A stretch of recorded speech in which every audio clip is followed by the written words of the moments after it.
Welcome back. It's your favorite girl, Dr. Dakota, with Talks with Dr. D, better known as Stepping Forward with Dr. D on blackdoctor.org, where wellness and culture connect. I am a board certified podiatrist. I am the co-founder of Sisters in Podiatry, a Facebook focus group for Black women in the U.S. and the Caribbean. But tonight, we're doing a mashup. And I'm of West Indian descent, so we like the word mashup.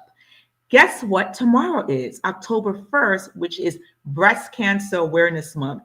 And we're doing a show dedicated to breast cancer awareness, where two podiatrists, myself, if you didn't know, a almost 6-year survivor, and my dear colleague will be on. And we're going to be interviewed, changing it up, by Dr. Monique Gary, who is the CMO, as you see, for the Touch Black Breast Cancer Alliance, on the previous show that occurs at 6 p.m. on Wednesdays, known as The Doctor is In. So why? Let me take off my white coat, because doctors, we're people too. And you see my t-shirt, Talks with Dr. D. We're people, regular people that get stress, that get disease. And we somehow have to figure out, how do we take care of ourselves while taking care of the communities that we serve? So I'm going to bring on one of my favorite people. She's a colleague, she's a friend, and she's a breast cancer survivor, Dr. Jacqueline Sutera. Jackie? Hi there. Hi. And first I want to say, this is part of us being doctors. Dr. Sutera pulled off the side of the road for me like, girl, I need to get on the show. What am I going to do? That's what we do. I think as women, and definitely as physicians, we make it, happen. So we're so grateful that, one, you're safe, and two, that you're on the show. And she's been here before. She's not a novice. And she is a board certified podiatrist like myself for Hackensack University Medical Center at Passaic Valley, with practice in Manhattan and, of course, in, where are we at? Jersey. So we welcome you. And Jackie, let's go back.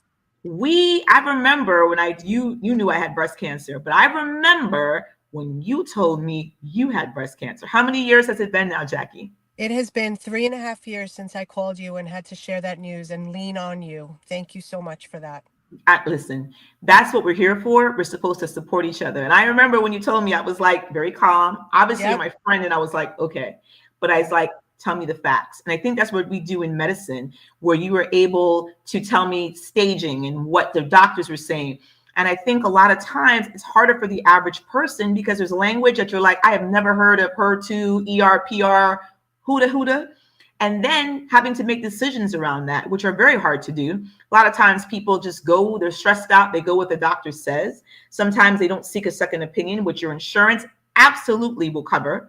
And they're overwhelmed. So having discussions like this and advocacies, which we'll talk more about, is fantastic. Jackie, tell me, how did it change your life being diagnosed? Because here you are. Tell us, you're married. Tell us a little bit about yourself first, so people understand what this looks like. I am married to a really, really nice man. And right before we had a child, so I was 9 months pregnant, my husband got diagnosed with leukemia. My husband is now in remission, thank goodness. And then a few years later, I get diagnosed with breast cancer when my child was 2 years old. So we have been touched by cancer in our family, but I'm happy to say that because of early detection and now, being treated by really top doctors in our area. So we have the resources, thank goodness. Like, we're just very, very blessed. And so it's changed my life in a way that, we don't sweat the small stuff. And I know it sounds so cliche, but in my house, we really don't, because we feel so blessed every day to just be together, and that we are expected to outlive both of our cancers. That's really it. So yeah, we live with this thing that's kind of behind the scenes sometimes, and we have to go to a lot of doctors and follow-ups, but we are expected to outlive it. And I'm just so grateful to God. I really am. I'm grateful to God too. And we always, talks, when we have Stepping Forward with Dr. D, we love the shout outs. We want to know where you're from. We see you, Tyree L. Knight. Thank you. He said, God is good. He will work it out. Amen. Hallelujah. Won't he do it? We want to know exactly where you're from. We're shouting out from the Northeast, but tell us where you're from and let us know, how has breast cancer affected you, your mother, your sister, even men. 1% of men double the risk for men of color. So let us know what this means to you. So, Jackie, my Yeah. story is I remember getting the phone call. Black women and women of color have a higher propensity of dense breasts. And we'll talk about that in a minute. And I had a non cancerous tumor diagnosed at 16, a fibroadenoma removed. It came back again when I was in residency. Girl, I was getting ready for the boards. I had it removed. My daddy, everybody knows I'm a daddy's girl, came, flew into New York and flew me back because I could not lift anything. And I studied on my back while him and my mom took care of me and passed. I thought we were done. 217, all of a sudden I feel something. And I see get an ultrasound mammogram. They're like, it's a fibroadenoma. Okay. They're watching it. 218, I remember feeling pain and almost having a nervous meltdown at one of the hospitals that I had privileges with. And I called my OBGYN. My OBGYN is one of my dearest friends, Dr. Nicola Pemberton, owner of Artemis OBGYN. She sent me to one of the best breast surgeons. I love her. She's like an auntie, Dr. Margaret Sacco out of the Atlantic Health System. And basically, she said, you have a fibroadenoma. It's not cancerous after they did a fine needle aspiration. So I figured, we don't have time. We got to do surgeries. I'm taking care of everybody's foot who got a hammer toe, who broke their, 219. I get a little lazy and I'm going to Sisters of the Vineyard. I'm so sorry. Martha's Vineyard. And I delayed doing my scans. Came back. They said it was abnormal. And I'm like, spoke to my mother and she's like, well, I've had an abnormal one. I had a biopsy, it was negative. So I'm thinking, delayed it to take care of my patients, to do it the day after Thanksgiving. That sounds about right in our lifetimes, right? The things that we do. And then on 12/3/2019, as we all remember our diagnosis date, I was diagnosed with stage 2B, HER2 positive, ER/PR weakly positive cancer. And we'll talk about that as we have another fantastic guest that joins us. But before we continue, yes, we see you, my sorority sisters from Valley Stream and Brooklyn, and she's a survivor. Dr. Karen Myrie, we see you. I see you guys. Thank you so much. So my date was that, and I remember almost collapsed. She called me. And, for a lot of patients, you don't get that sometimes a diagnosis over the phone. It depends on your physician. She told me, I think it went bloop, bloop. And she said, I know you will not sleep tonight. I will wait for you and come at 4:00 when you come by 4:00. First privilege. Second privilege was I collapsed. My colleague spoke to me in English, Creole, French, Spanish, Portuguese. Nothing went through. Medical talk. I could respond. I have ER, PR. And he was like, okay, she's still there. My sister came. My sister was up for a promotion, was like, doesn't matter. I'm coming. My OBGYN. Who gets your OBGYN to come to appointment? She's my dearest friend. So now you have my sister who's an attorney, like this better make sense. My OBGYN and my surgeon ping-ponging every scenario and options that I had. And I realized that was a privilege from day one. Then I got my medical oncologist, Jackie, who's another good friend, Dr. Charlize Pont. And we ended up going to dinner. No one could eat. And we went to my parents. And my dad thought, the gregarious man he is, that we came to hang out. My mother was giving us a side eye, like, And she said, cut your foolishness right now. What is going on? And they thought there was this, I was that. And when I told them, the person I thought that would be, was my mom, would be calmer and tell my dad to calm down, the reverse. And my mom took it really hard because every medical scenario was going through her head. And my dad basically treated us like his kids and told Dr. Pont she better not lie to him. He was threatening her and said, will she live? And once he heard that I would, he was like, okay, I'm good. And that's when the journey began. Tell us your journey. I want to hear how your husband and your families, I know you have sisters and your mom. Tell us how that story was.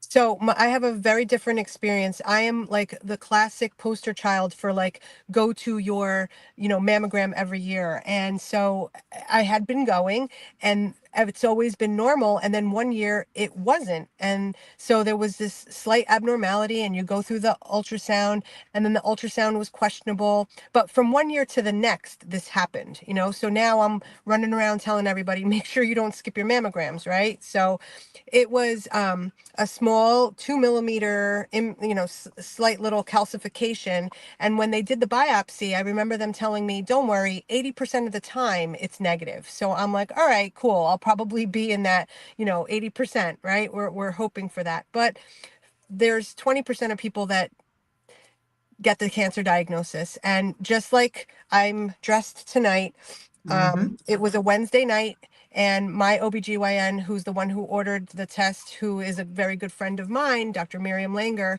calls me and says, Jackie, the bad news is it's cancer. The good news is it's stage 0, and it's the kind, ductal carcinoma. It doesn't go anywhere. You're going to be okay. But that's not what I held on to at that moment. Like I only heard cancer, and then everything else was like wah, wah, wah. And I needed to get myself together because I still had 3 patients to see that night. And I don't know how I did it, but I did it. Right. So I walked in and I saw my patients. I didn't, fall apart because I'm their doctor. They're not here to console me. So I just kind of needed to Exactly. put it in a drawer just for the next 40 minutes. And then I called my husband. And my husband was upset, but as soon as he heard that it wasn't aggressive and that it was, very early, and of course, I'm not gonna die, like just like your dad. Once he heard that, he was okay. My parents were also very strong. I do have a cousin who I'm very close with. I do have a couple very good friends that I needed to manage their emotions, and I thought that that was a really hard thing to do. So now, not only do I have cancer, but I have one girlfriend who's like, oh, I can't breathe. Oh my God. So she like turned, she crumbled on me.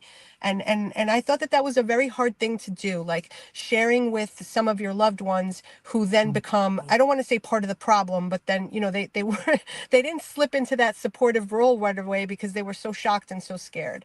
So I found that a little difficult. Did you? Like I managing other did. people's emotions? I Yeah. did, and I'll tell you about that. But we have my favorite guest. I'm going to introduce you, but before we bring her in, yes, I see John Fielder. What a story! Prayers for you. I hope you get some kind of something from this tonight, and we're keeping you in our prayers. And Dr. Myrie, yes, so hard to manage the angst when you fall apart because I had colleagues like, I'm not going to cry, but I Yeah. just want Yeah. to make sure you're okay. And Yep. then I had my neurology colleague hang up on me. She couldn't even handle it. I'm like, wait, how Right. are you hanging up? I'm the one going through cancer. But Right. I'm so grateful to bring in. So, first of all, she's one of the top breast surgeons in the country.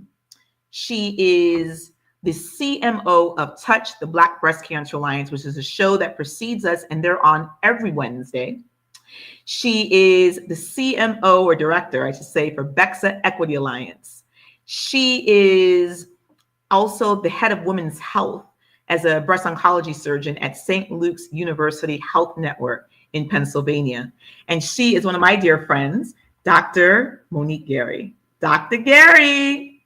Stop it. Hey, how you Hey, doing? girl. And hold on. What do we do, Dr. Gary? We're part of what's called the SORA Posse. And if you ever saw the Flossie Posse on Girls Trip, because we're in the same sorority, the best sorority, the It's Alpha true. Kappa Alpha Sorority Incorporated, we have the SORA Posse. So it's so good to Listen, see you. Welcome back. thank you, thank you. Well, welcome. Listen, I'm taking over. You didn't know this was like a Girl, it's crossover, you now. crossover show. I passed it to you, Dr. Good. I I'm going to love be good. So now Dr. it. I got Gary, who's questions. amazing, is taking I over to interview us. And it's my nice to be on the other side. Dr. Gary, take it All away. right. So here we go. Because the thing is, I always wonder this because it's easy for us to sit in the seat as doctors and we give this information and we think, all right, I gave all the right stuff. Somebody should be able to digest this. Like I broke it down for them. I made a little checklist, all the stuff. But when you're in that seat, when you're in that gown, it goes right out the door, doesn't it? Yes. Yes. And I want to talk about that because I want people watching to identify with the fact because they're like, oh, you're a doctor, you should understand it right out the Yes. door. How much of what we said, and then we meaning the they, because I heard you actually you said, well, they said this, they said 80% of the biopsies, and we do, I'm they. I say 80% of the biopsies are benign, and then you're in that 20%. How much of that first experience and that first conversation for both of you did you really digest? Give it a percentage and then tell us a little bit Jackie, you go about, first. what you got out of it. I think I didn't really digest much. A percentage, maybe like 15%. I right Mm. away my brain went to I need a mastectomy. Am I gonna die? I had a 2-year-old son at the time. Like it was just so many things. And then I'm like, wait, how am I gonna work? How am I gonna do this? Like Yeah. I feel I have a very full life, and I was just thinking of so many things all at once, and I kind of just, the rest of it was like wah, wah, wah, like Charlie Brown, like they're Wah, talking to wah, me, and wah. I'm going through my checklist of like, well, how am I going to do this and how am I going to do that? And I just felt very overwhelmed at the time. That was my experience. Let me How tell about you? you, I know that I heard it. I collapsed. My colleagues spoke to me in the 5 languages. Doctor language is what got through to me. I had a Christian man and a Muslim woman hear my wailing because I just broke down crying. I still saw the patients because, as Jackie said, it's not their fault I had cancer. My colleague thought I was nuts. Both of them prayed over me. I got a Muslim and a Christian prayer. I appreciated it. And then when I told my sister's like, I'm coming. She took the train because she works in the city. I drove and she's looking at me like, Lord, let's get here safely because I needed control.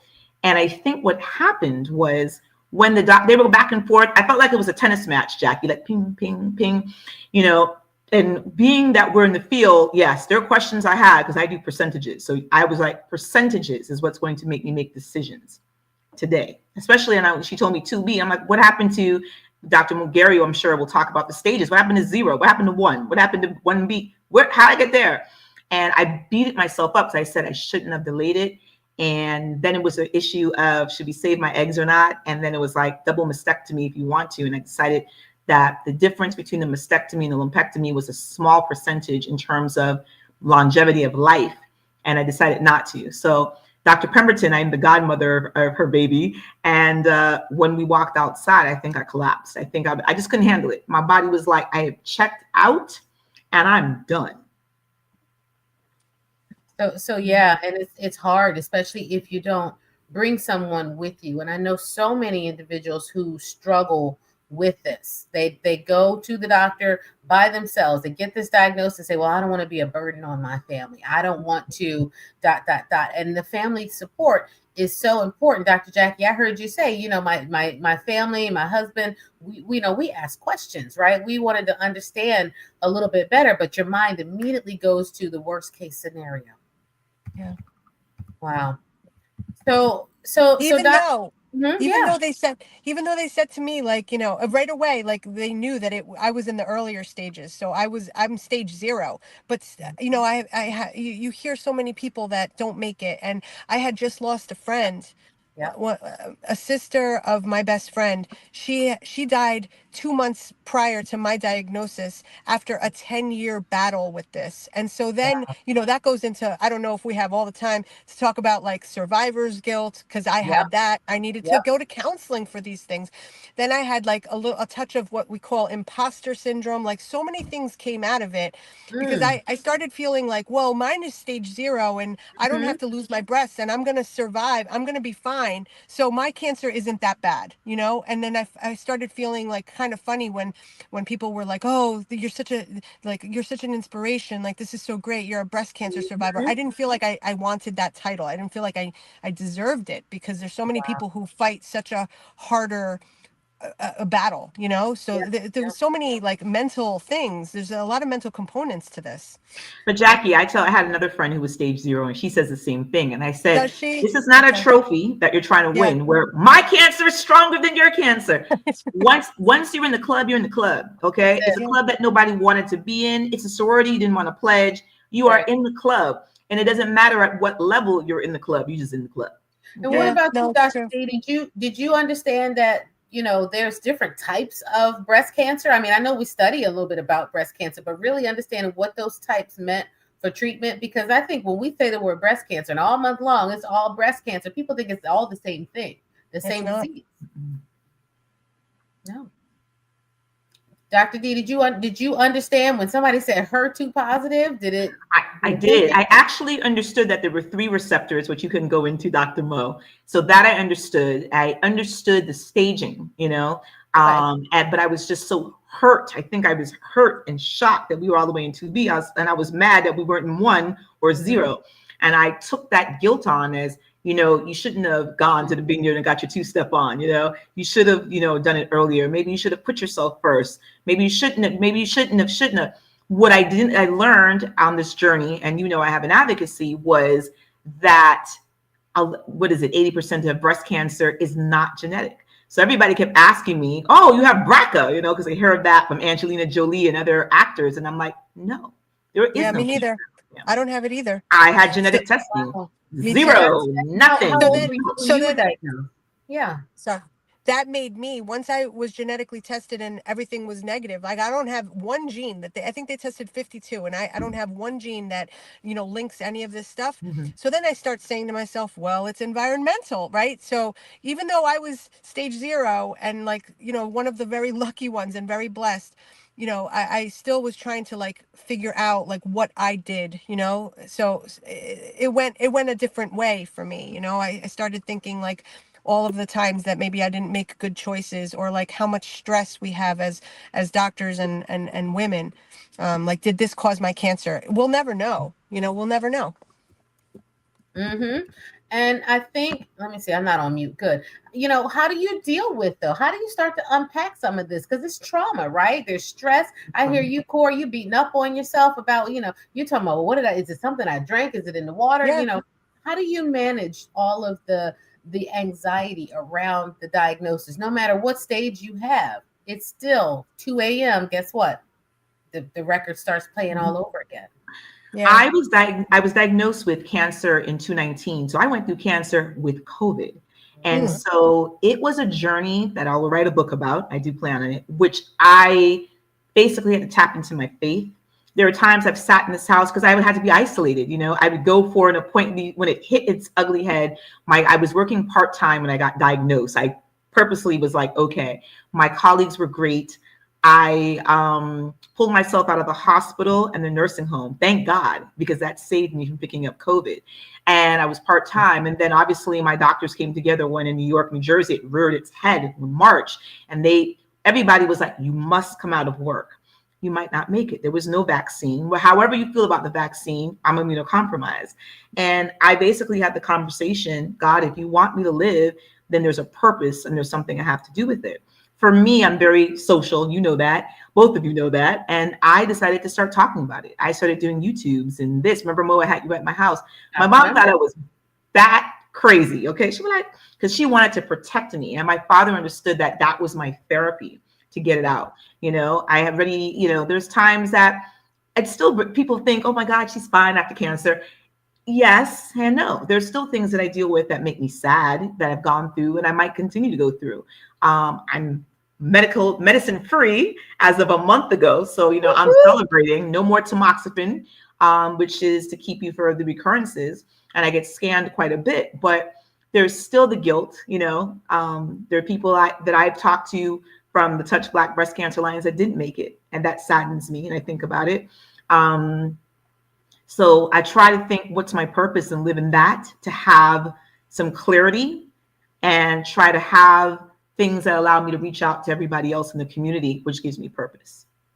I think you just have to, and I tell my patients all the time, I don't care if you felt it, if you knew it was there, I don't care if you smoked, you drink, whatever. I have patients who 2% body fat, they drink alkaline water, they're vegan, they whatever, cancer still happens. Mm-hmm. Yeah. And if you second guess every time you have an ice cream cone or every time you have a glass of wine, you will never truly live in joy. And that's not really living. Monica, are you making fun of me? You said ice cream. I love ice cream.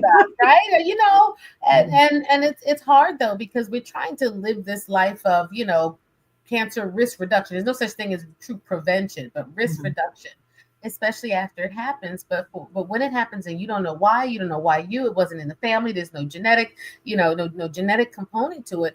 What do you do with the why me aspect of it?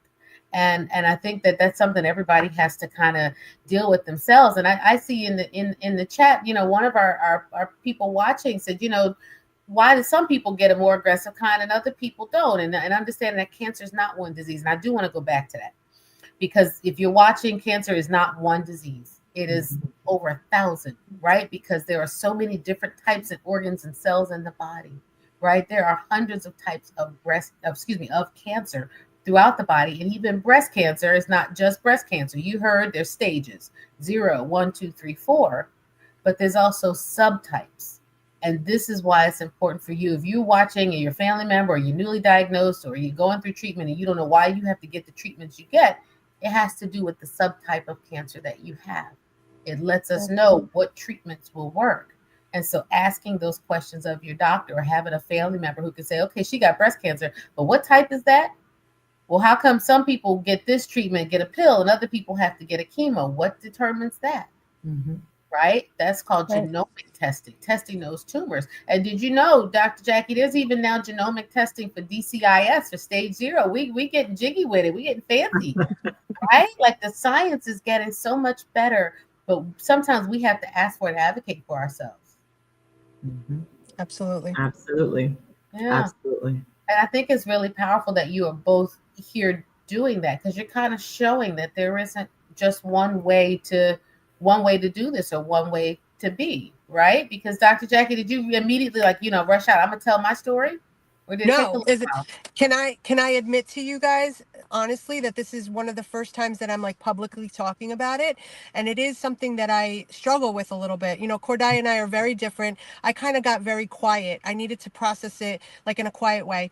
And what I mean by that is, like, of course I share it with my I'm very vocal about it, but on a one-on-one. I Mm-hmm. don't like shout from the rooftops. I don't like talk about it on Facebook. Like, I'm not that way. I feel like I make much more of an impact, like reminding my patients every day, and like when they get to know me, that they know my story, they know about my husband, they know, recently my mother just went through uterine cancer. So like anyone who knows me knows I wear my heart on my sleeve.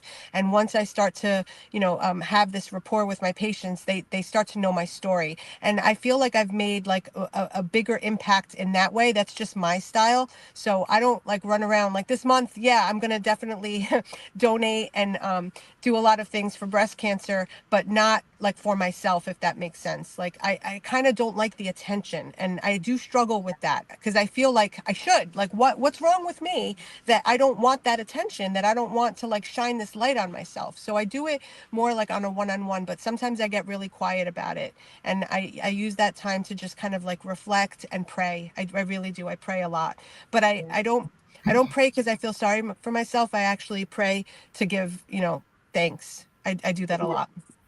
I Amen. love that, because it is different for everybody. And I think that's something that we should really honor this month, because it Mm-hmm. feels so, the word is pink washed, right? And right. Yes. Everything has to be, put on your pink tutu and run down the street, and you got to do a 5K. You got to do this, you got to do that, a pink table talk. And those are all great things if that's for you. But there's no one way to be a survivor. There's no one way to go through treatment. There's no one way you're supposed to feel. Absolutely. So it, Mm-hmm. I find I find that when I get quiet, that's what you asked, like, how do we process it, or how do we yeah, unpack it? Like, it's the way to kind of just, I shut out the noise a little bit, because otherwise I just go into this to-do list and the what if. So when I get quiet about it and I talk about it like one-on-one, it helps me to kind of like organize like my thoughts and my emotions, and things don't get like all jumbled up. But yeah, I definitely don't run around, all crazy with the pink. And thank you for saying that, because I feel like I do have like a little bit of like an issue with that. Like I kind of wish I did want the attention, but I honestly I don't. I don't want that on me. I don't want people to say to me, like, oh, you're so wonderful and you're so great. Like I still have that little like guilt about it. yep, yep, yeah, I I guess for me, I knew that there would be physical manifestations because I used to model in Harlem with my cute hair. I used to be on a building, girl. I was cute. Everybody knows Black You're women love still their cute, hair. girl. You look Thank you, exactly the girl. same. Look at you. Thank you. But I mean, that was major for me. I think when I knew cancer, I mean, I got very sick from my first treatment. I remember this. I had chemo, my first chemo on the 20th of December.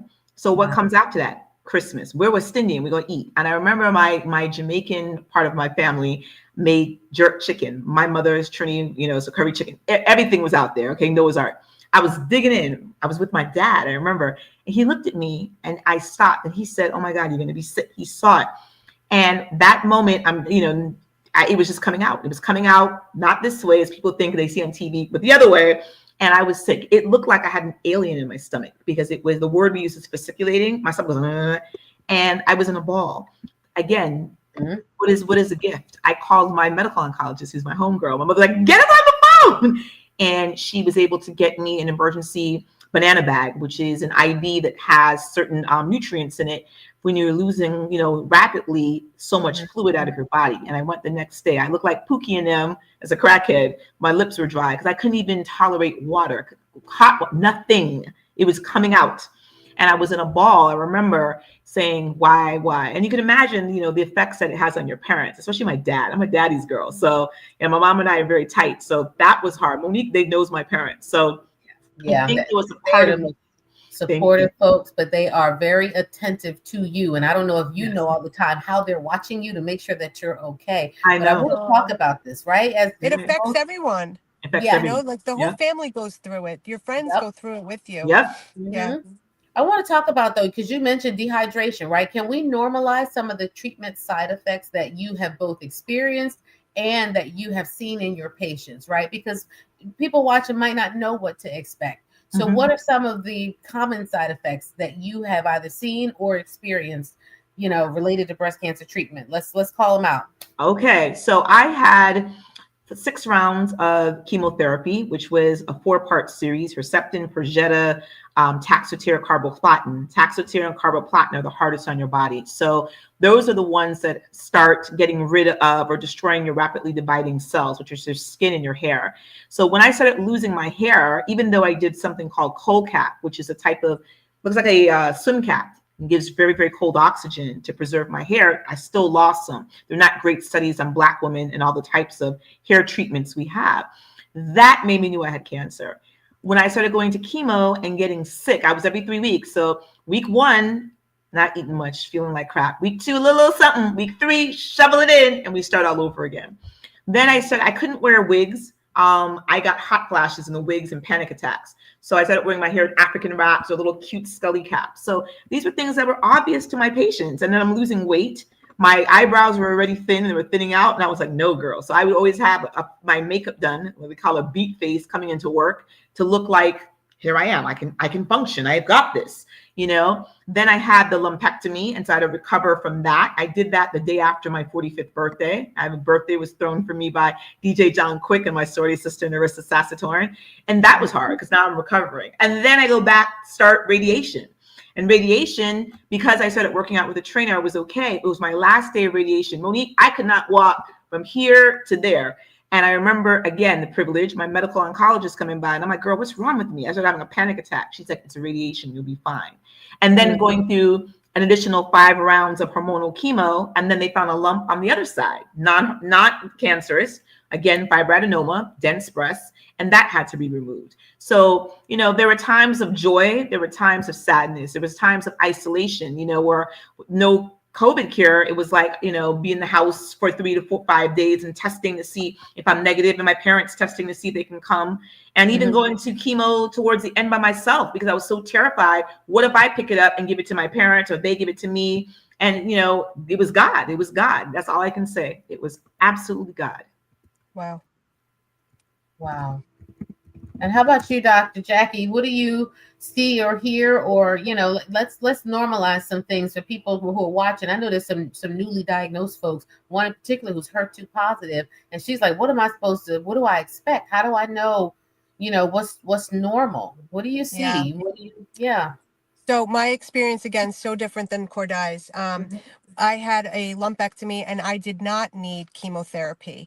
I'm on tamoxifen and I needed to do radiation. So I had the lumpectomy, took a few days off from work, made sure that my son, whenever he wanted to hug me, that I was like, don't, yeah, my mommy has a boo-boo, mommy has a boo-boo. And so I went back to work pretty quickly after that. And then, after a little while, we set up the radiation. And I remember saying to myself, I'm not going to feel sorry for myself. I'm just going to get through this. And I would drive to my son's school, drop him off, go to radiation at Sloan Kettering Memorial, and then go to see patients. Like it was just a normal So did day. I. Same thing. Yeah. So By 9 o'clock, I was seeing patients. Mhm. So I would drop him off at daycare, go to radiation, maybe 9:30, whatever. But I was there. And even my staff was like, what are you doing? You should be home. But I found it to be better. Like I felt so much better to actually be at work, Me too.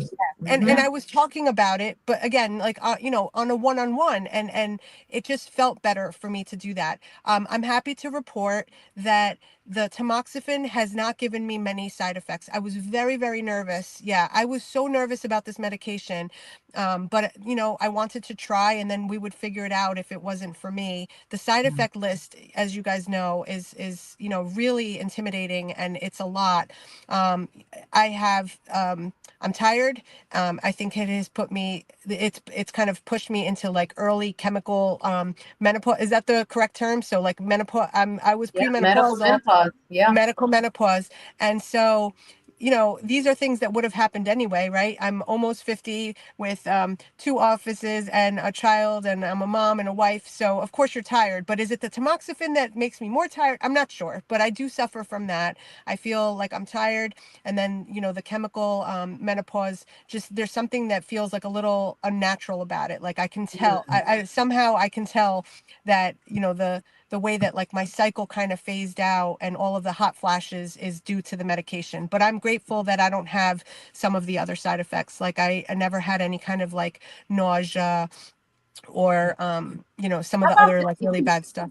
Can Sorry. we talk about fatigue? Cancer-related Yeah. fatigue is one Yeah. of the most common side effects that I think, even if when you have, like you said, I only had a lumpectomy, I only had a few doses of radiation, but that fatigue does still stay with you. I tell my patients, expect to be tired for 6 months to a year almost to get really truly back to your baseline.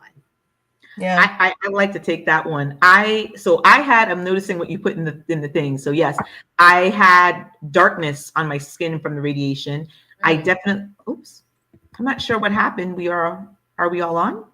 There we Yes. go. I definitely had bone pain from chemotherapy. Tamoxifen, unfortunately, I got the side effects. So 20 milligrams, which I know you like to put us on, Monique, most doctors, I couldn't tolerate. I was Yeah. crying every day. If you told me the sky was green, I'd be like, the sky is green. I had joint pain. The joint pain reared its head, its ugly head in year 4. Like I had joint pain, my hemoglobin A1C, which is a test to see if you're diabetic, was going up, even though I'd lost weight. The fatigue kicked in, and my cycle, every time they would say, you're not supposed to have a period, my body would be like, huh, huh, huh. And I was like, I'm all over the place because I was not menopausal or even perimenopausal, I think, prior. So my body fought it until recently, because now I'm 50 and I think I'm truly in menopause now. And the hot flashes on 20, I thought I was like a dripping river. On 10, I still get them. I'm off meds. And I know every night at 4 o'clock in the morning, I am going to flash.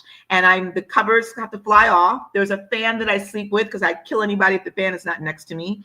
And women who go through menopause are experiencing this, but think about not cancer with it. It can be a lot. I'm just grateful that I'm off of it. Exercise has definitely been a benefit for me. And I'm grateful. I had a great trainer that, thank God. And that's helped me. Wow. So, survivorship. Like, what does that mean? Does it mean the same thing to everybody? What does it mean to you, I guess, to both of you? Because I think people are also struggling with that too. It's a real hot topic now. Oh, survivorship. But what does it mean? For me, because I feel so strongly about like my one-on-one connections, I've kind of just been like in my little circle, right? So my office, but also my family and my friends. I've turned into this like go-to person, which I think, Corday, you were one of those people for me, and now I'm doing that for others. So like right now, one of my office managers, she's going through a scare, and she has to have an ultrasound, and they want to schedule a biopsy. And what I said to her very calmly was, you know, if it is cancer, we will get through it. Like I will help you navigate this. And so that's what survivorship means to me. It means kind of paying it forward in my own way and trying to just be that rock. So I don't want to be part of anyone else's problem. Like, whoever it is that comes to me and says like, I have this, cancer, I don't want to be hysterical and emotional. I want to be supportive and help them navigate through it, because I just remember the chaos that comes with that diagnosis. So that's what that means. Survivorship. I choose to live out loud. And as you said, there's no way to do cancer. When people tell me that, whatever, they almost want to be apologetic for things. And I'm like, you don't need to apologize to anybody. This is your life. How you decide to live your life is how you decide to live it. For me, my breast surgeon is a comedian, because I had a sorority sister of mine who was diagnosed, and she went to Dr. Sacco, and Dr. Sacco said, who's your OBGYN? Dr. Nicola Pemberton. She's like, okay. She said, and who else? She was like, Dr. Cordai Dakota. And she said, Dr. Sacco did a 180. Like, oh, Cordai, get her on the phone. Wait, it's not 10 o'clock yet, and it's Monday. She's off Mondays. Don't call her. And they were looking at this lady like, who is this crazy? And they called, and I was like, hello. And my sorority was like, girl, get up. Dr. Sacco's on the phone.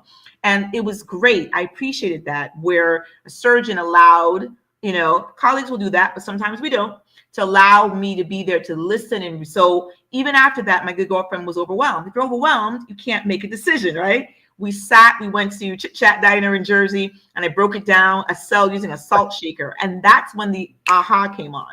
So I'm that person that will offer to go with friends, or even people who meet me who are like, I might need your advice. Either speak to your doctor, speak with your family, or go with you to a scan, which I just did for another sorority sister the other day. Support, to me, is one of the biggest things that you can give if you have the time, however you do it, whether it's one-on-one, like Dr. Jackie said, that's support. Whether it's having a show like you, Dr. Monique, that's support. Whether it's having an advocacy as myself, that's support. So I think that we are all giving back to our communities to make sure that women and men and families don't feel alone. That's the biggest thing I think that's important.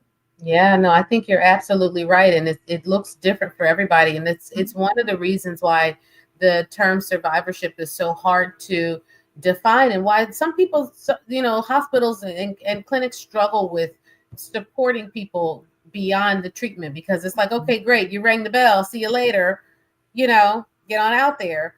I never even got to ring the bell. Me neither. Me neither.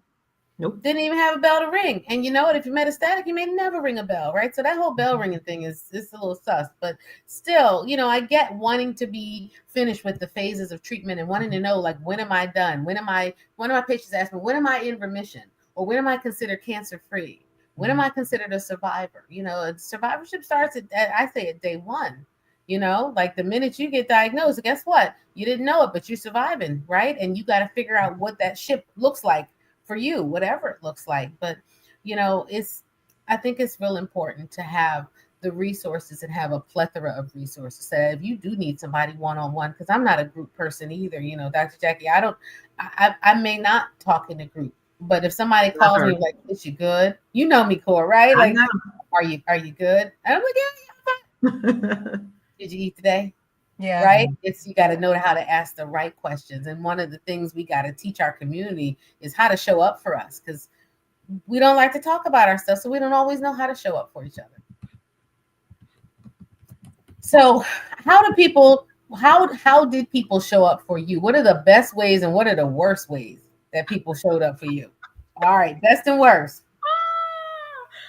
I'm going to take this one. I have two great friends. Passion Smith, I hope she's watching this, and Jennifer Payne Parrish, I hope she's watching this. Now, I'm a type A. I think we can see that, right? I was so tired. I remember saying to her, I needed to fold these sheets. I'm always going to remember the story because it impacted me so much. And the first thing I remember, Passion said, girl, let me come over and help you. I said, I don't need you folding my sheets. You can just come over. Jennifer, the same thing. For me, it was relinquishing my control, and it let me know that I was really sick if I couldn't fold sheets. So I was really pissy about them folding sheets. They both came over, and I'm there looking at them, and they're like, just relax, whatever. And the fatigue hit me like, and I was like, you don't have to worry about anything. I'm just gonna lay down. And I was out on the couch. I woke up, and my sheets were folded, and my face was like that. And I remember that both of them said to me, this is your house to do what you want with the sheets. We're here to just help you. And for my personality, it needed, I think that people think if you're type A, you're fine. That saying that you should check on your strong friends, you should. Many a times I've been in this house bawling my eyes out, praying to God, walking in the complex with a mask on. Don't walk near me 6 feet because of COVID. Am I going to make it? Lord, why am I making it? Do I need help? And when I started getting over myself, I used something called the Caring Bridge, which is a site that breast cancer survivors and people going through it can put what's going on so that 10 people don't have to call you, because sometimes that would stress me out. And so my friends, I kept sending it to them and they would read it. So, I needed a housekeeper until COVID came. My big sister, Lisa, got that for me. And I love her for that because I can't stand a messy house. I needed food. Bread is all I could tolerate. I had sore aunties bringing me baby all right and bringing me that. So that was my best and worst stories. And then people just not knowing what to say to you. I mean, I had people who didn't know how to talk to me, which pissed me off. But at the same time, later I had to understand they're processing the information as well and looking at you. And then people who think you're okay, right, Jackie? Because they don't see, especially your stage 0, but they would see me being okay and think that I'm okay. And I'm not okay. I might need that tender touch or hug or what have you. And then with COVID, I couldn't hug my family when I went back to work after I went back in July. And I remember the first time my mom hugged me because we'd been cleared from work, and I cried my eyes out. I said, bawling, okay? Because I had not felt, besides a nurse masked up to death, hold me like a real human until my mom and dad hugged me. And I was hysterical. Aw, that's really nice.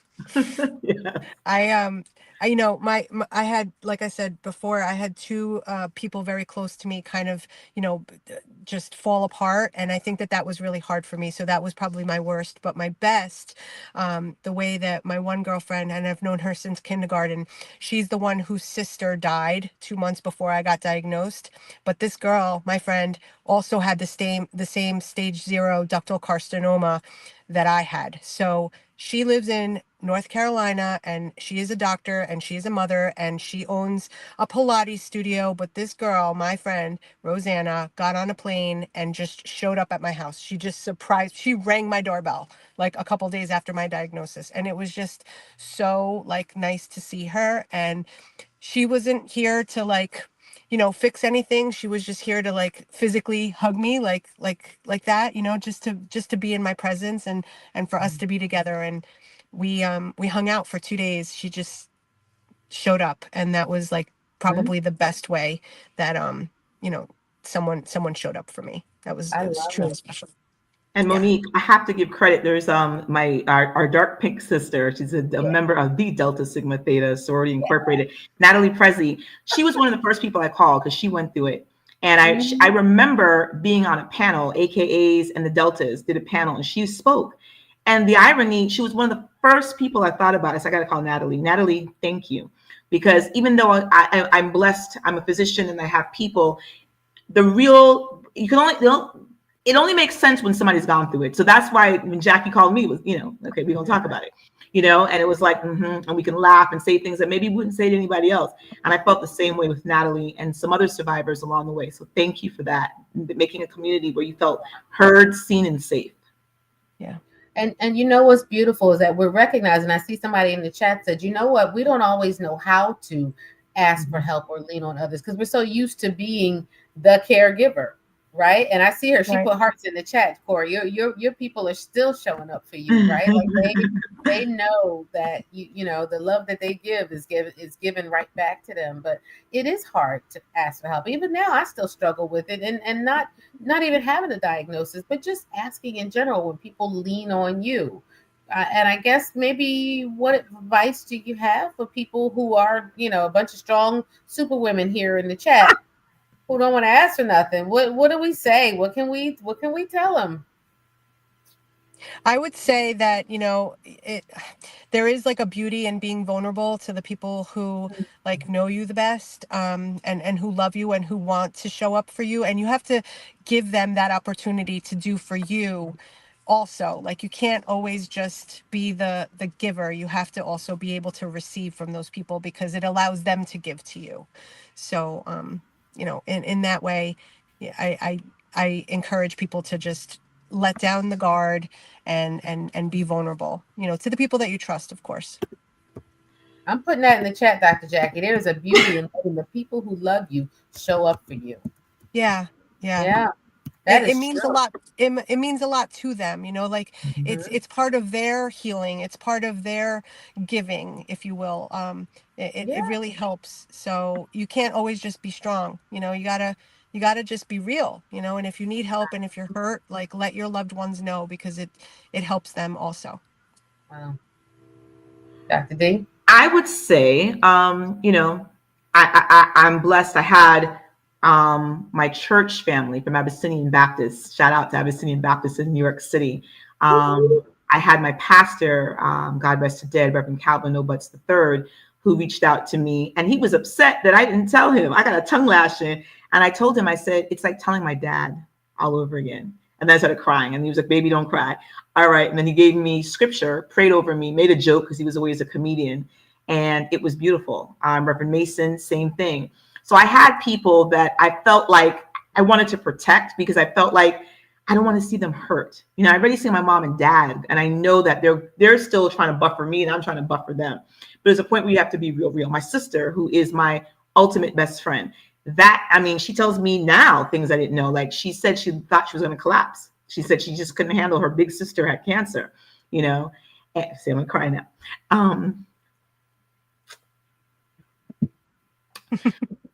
There is a beauty in letting people that love you show up for you, and there's a blessing in it too, right? A blessing to them, and it's a blessing to you when you see all the people who stood beside you, or who dropped something off, or who checked in, or who did a little something. Still checking. Who's still checking in, still forwarding your show, who making sure that your name is mentioned. Like there's a beauty in that, in being the recipient of that too. Making me lose lashes, Monique, but lashes ain't cheap. I was buying you time, see? But I think that the beauty is people. You said it well, Jackie. People you trust. For me, it's been my intimate circle, but it's also the community that I think I've founded through this journey with Stepping Forward with Dr. D, the Podiatry Show, Talks with Dr. D, breast cancer, which we'll talk about towards the end, some of the things we do for that. And even as Monique knows, who's been one of my panelists for my nonprofit, Sisters on the Vineyard, and it's going into its 4th year next year, which we bring the best and the baddest in medicine and wellness and finance together on Martha's Vineyard for, as our girl Ricky Fairley would say, the CEO of Touch, the Black Breast Cancer Alliance for Women, play, pray, and slay. And I think both sides of that, the intimacy of friends and family, and yet the community that's being formed, gives me peace. That's a beautiful thing. And I think it brings up a good point about protecting your peace. Do you have a different concept now about things that bother you, about frustrations, about letting your emotions, letting people get the best of you? Have your perceptions around protecting your peace changed, I definitely have boundaries, and I'm not always perfect about like not letting people or things penetrate that boundary, but I try to put like a little imaginary kind of bubble around myself. I don't want to let some of that stuff in, so I do kind of like build like a little boundary for myself to try not to just let that in. I don't think it's good for me. Yeah. I think I live my life out loud, but people don't realize that I take rest. I know my mother's like, you're always gallivanting. That's a very Caribbean word, meaning you're moving all over the place. And I told her, too much is given, much is required. And I feel that way. So that's why I'm moving so much. But there's times in my house, Monique, I told you, where I turn off the phone and people go right to voicemail. And I have my 2-foot click up on the couch and I'm enjoying relaxing. Dr. Gary has, and I want her to talk about that. She has your farm. I'm like, what am I talking about? Yeah, Gary's gonna talk about that farm, which is giving me. She lives in this beautiful compound, I like to call it, Still Rise Farm. It is, yeah, it's Still Rise Farm. I'm putting this back. Right, to cancer survivors. And the fact that you let my parents come that last time, they're still talking about it. My mom caught a fish. It's this gorgeous lake. There's so much peace that you get there, and the events that she has, where breast cancer patients can come together and just say, and that's a gift in and of itself. So for me, I try to be as open as I can. There's certain boundaries you can't cross. I think we all have that, but I try. because I want people to realize that I go to the bathroom and put on my pants one step at a time like you do. Cancer didn't protect me as a physician. We are all in this together. And thanks for the shout out, Cor, because one of the things we try to do at the farm, so I have a 40-acre farm in Pennsylvania. where we focus on integrative wellness for cancer patients and people facing chronic illness. Because it started out like my patients who want to know, how can I fight cancer naturally, for one? What is the science behind it? My doctor friends all want to know. And patients are like, well, how do I change my diet? How do I live? What do I need to do besides, put this plug in me and take this medicine or get this radiation or get this surgery? What else do I need to do to try to get my body healthier? And so we focus a lot on that at the farm. And we have wellness retreats where we invite people to come out and experience. We call it a living learning laboratory, right? Because you got to figure it out. Might be goat yoga for you, trap yoga for you, hot yoga for you. Trap yoga. Listen, I like doing yoga to, Cardi B or whatever. So, I'm just saying, it's the thing. It puts you in a zone, in a certain state of mind. But whatever that thing is. And so we focus on, I call them the 3 M's: your meals, your movement, your mindset. And we'll have cooking demonstrations, nature walks, ecotherapy, fishing. Cordi's mom caught a fish, right? Can't tell a lady nothing. Mom, I know you're watching. You are the fisherwoman. Yes. Yes. So please follow us, like us. We have retreats and we democratize. We keep it free so that you can come out and experience these things. And we talk about managing side effects. So real quick, I got podiatrists on here. I can't not talk about managing some of the side effects of treatment, in particular neuropathy. Please give the people what they need to know. 1, what is it? 2, how do you take care of your feet? What do you do to manage it? If you have some tips and suggestions, and when do they need to come see you? I'll keep it short as I know we're coming to an end. So neuropathy happens where you're getting pins and needles, usually in your feet. It can happen in your hands. One of the causes, big ones, is diabetes, but you can have it also through chemotherapy. I experienced it in my feet and in my hands, and I was like, oh God, please let it not be permanent. Thank God I didn't have to go on some of the treatments for it, which I'll let Dr. Sutera talk about real quickly. So there's medical treatments, right? A lot of pain management doctors are really good at this. They'll want to give you like gabapentin or Lyrica. There's also Mentex, right? Am I saying it correctly? This is it mechanics? Mechanics, right? I'm Whatever. sorry. Yep, This is I know. Sorry, I never know how to pronounce it, but I prescribe it a lot. And my mom was taking it while she was going through chemo. So this is considered a medical food, they call it. It's kind of like a vitamin. It's a B12 complex with a whole bunch of other stuff in it too. So if you didn't want to do Lyrica and you didn't want to do gabapentin, or if you wanted to try to use this medical food, what it does is to help regenerate the nerves. So and what's it called again, Doc? Mentex. All right. So bad. METANX, right? Mentex. Yeah, I'll put it in the chat. Oh my gosh, Metanex. METANX. Yeah, okay. And then you know what else I've actually found very helpful for patients? There's something called a vibration plate, which kind of just like stimulates nerves. So I recommend that people use that. It's pretty affordable. You can just buy it, online. So it's just this board that you plug in and you step on it, and you can do it seated or standing, and it kind of shakes you. So people feel like their toes are like the electricity kind of just get turned on after they use this vibration plate. But also protection. So when you have neuropathy, I'll just wrap up with that. It's very important to protect your feet. So no walking barefoot, making sure that like the water isn't too hot when you step into the shower, because if you don't feel, then you could literally step on something and it could get stuck into your foot, and then you end up with some kind of complication like an infection on that. So protect your feet and try to manage the symptoms as best you can. Doc, I think we need to do a whole show maybe in October, or at least half a show on this and what has worked for people. We'd love it.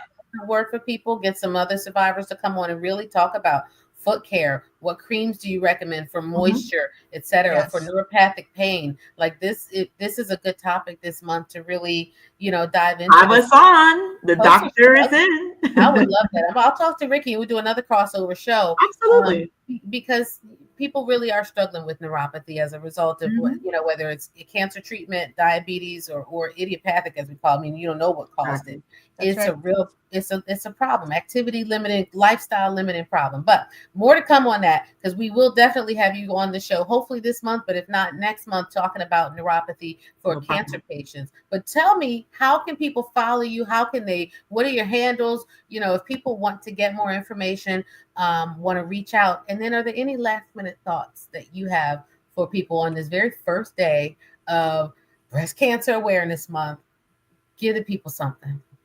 I will say that it is not automatically a death sentence, and many people will come out of it, better than ever. And Right. just keep up with your mammograms, listen to your doctors, try to make good daily choices, and just live your life and enjoy. That's what I would like to just kind of sign off with. And you can find me Instagram, Dr. Dr. Jackie Sutera, and I just recently started a TikTok that I'm trying to grow, and I'm also on Facebook, so you can look me up. I'm pretty accessible. Thank you guys so much, by the way. This was really, even though I'm a private person, this was therapeutic and really fun, and I appreciate it. Thank you. You know, you helped some folks today. So, You you know, did. thank you so much for sharing and being so vulnerable and candid and just honest about it, you know, because some My people, pleasure. yeah, people feel like it's got to look a certain way, or you got to say No. the certain things or put on the pink or whatever. You just got to keep living. And I think it was good that, Corday and I have such very different experiences with Mhm. this. Like it Yeah. doesn't always show up the same way. So Mhm. it's always amazing to share that story, that part of the story, because it's really it is very different for everybody. Yep. I fully agree. Talks with Dr. D. You can find me on Instagram, Facebook, and LinkedIn. And Talks with Dr. D. We have also with my nonprofit, Sisters on the Vineyard, which you can find on Instagram and Facebook. Asia, if you can pull up some of the flyers that Talks with Dr. D is doing for, there we go, sold out event that I'm doing with the lovely sorority sisters, my sorority sisters, of Essex County of the Alpha Kappa Alpha Sorority Incorporated this Sunday at NJIT. We are sold out and so happy in year 4, Breast Cancer and Beyond, Volume 4. Next event. This event is my nonprofit, Sisters on the Vineyard, that is paired up with Supporting Your Girlfriend's nonprofit from the Tanae Nicole Agency. We are being funded by Diane Sherman, for independent financial advisor, having Pearl Phillips, our founder and CEO of SITE, who is about health equity and clinical trials, Dr. Tanya Mason Eastman, who's the senior medical director of Clover Health and the CEO and founder of Systems of Care, and best-selling author and international speaker, Lucinda Cross. And we're going to talk about not just breast cancer, everybody's doing that, but what do you do about empowering yourself when the financial implications of breast cancer hit? What do you do about that 401k? What do you do about your student loans? What do you do about that? Wait, you had AFLAC. How does AFLAC even work? And how does this make your mental health? What do you do with all this information? We're going to be in New York City as Sisters on the Vineyard takes over New York at Kente Gallery in Harlem, which will be October 16th. So follow me for more information. And the last one, I think she had one more. I'm speaking for IQVIA and for Quest, which is private for them, on breast cancer awareness, which I'm very happy that companies are recruiting people like myself to educate and inform their staff about what breast cancer is. So I thank you for having us on the show. This is Stepping Forward with Dr. D yet again. And Dr. Monique, where can we find you? And you close us out. Oh my goodness. Listen, you can find me at Dr. Monique Gary on all social media platforms except for TikTok. I don't have that one yet. I'm Neither, getting there. don't worry. And you can follow my farm at Still Rise Farms, all one word, Still Rise Farms, no I, not Still I Rise, Still Rise Farms. And you can follow us also on The Doctor is In every Wednesday night on blackdoctor.org at 6 p.m. Eastern Time. We come to this platform and we give you real, relatable, reliable information about breast cancer, whether it's sex and intimacy, if it's nutrition, all of the facts and figures around research and quality of life, survivorship, support. It's like a big warm hug every Wednesday night at 6 p.m. here on blackdoctor.org. Dr. Court, I thank you. You're welcome. One more thing, and subscribe and like us. These are recorded. You can find this on my YouTube channel, again, at Talks with Dr. D. Tell people we have a monthly show for Stepping Forward with Dr. D, which is everything on the lower extremity. It is on blackdoctor.org, but not limited only to Black physicians. We have the best and brightest colleagues and friends who come on from anything from your child is pigeon-toed to, ooh, my aching bunion, to girl, I have fungus in my nail, to, oh my gosh, I have neuropathy, to, you know what, my dad had an amputation. Those types of things we cover, and we're so grateful for you guys tuning in to blackdoctor.org. All right. Thank you. Good night. Good Good night. night. Thank you.